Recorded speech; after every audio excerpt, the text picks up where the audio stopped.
بسم الله الرحمن الرحيم، والصلاة والسلام على محمد وآله الطيبين الطاهرين.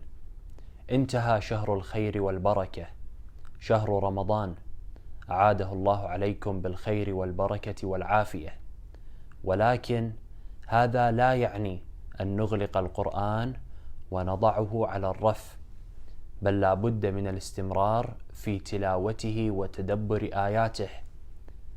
ليس هناك مقدار معين لقراءة القرآن، ولكن ظاهر بعض الروايات أن أصحاب رسول الله صلى الله عليه وآله كانوا ينتهون من قراءة القرآن خلال الشهر، يعني حوالي الإنسان يقرأ باليوم جزء من القرآن. حسب المصاحف الموجودة بين أيدينا جزء القرآن تقريبا لا يأخذ أكثر من 20 دقيقة، ولكن أقل من هذا المقدار أيضا له الأجر العظيم.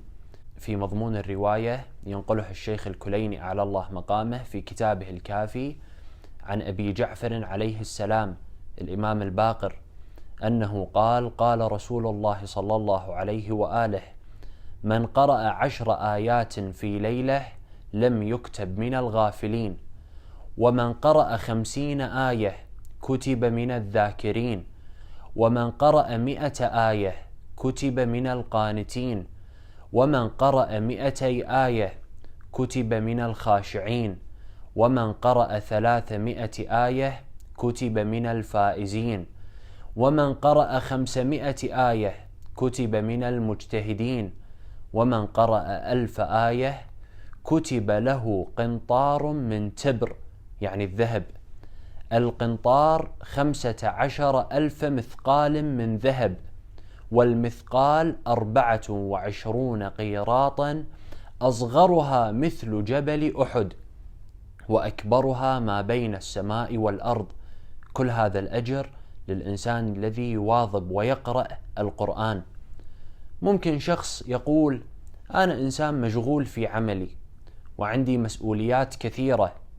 في رواية عن أبي عبد الله عليه السلام الإمام الصادق قال: ما يمنع التاجر منكم المشغول في سوقه إذا رجع إلى منزله ألا ينام حتى يقرأ سورة من القرآن، فتكتب له مكان كل آية يقرأها 10 حسنات، ويمحى عنه 10 سيئات.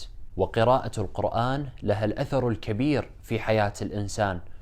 في الرواية ينقلها الشيخ الكليني أعلى الله مقامه في كتابه الكافي عن أبي عبد الله عليه السلام الإمام الصادق أنه قال: قال أمير المؤمنين صلوات الله عليه: البيت الذي يقرأ فيه القرآن ويذكر الله عز وجل فيه تكثر بركته، وتحضره الملائكة، وتهجره الشياطين، ويضيء لأهل السماء كما تضيء الكواكب لأهل الأرض. وإن البيت الذي لا يقرأ فيه القرآن ولا يذكر الله عز وجل فيه تقل بركته، وتهجره الملائكة، وتحضره الشياطين. وصلى الله على محمد وآله الطيبين الطاهرين.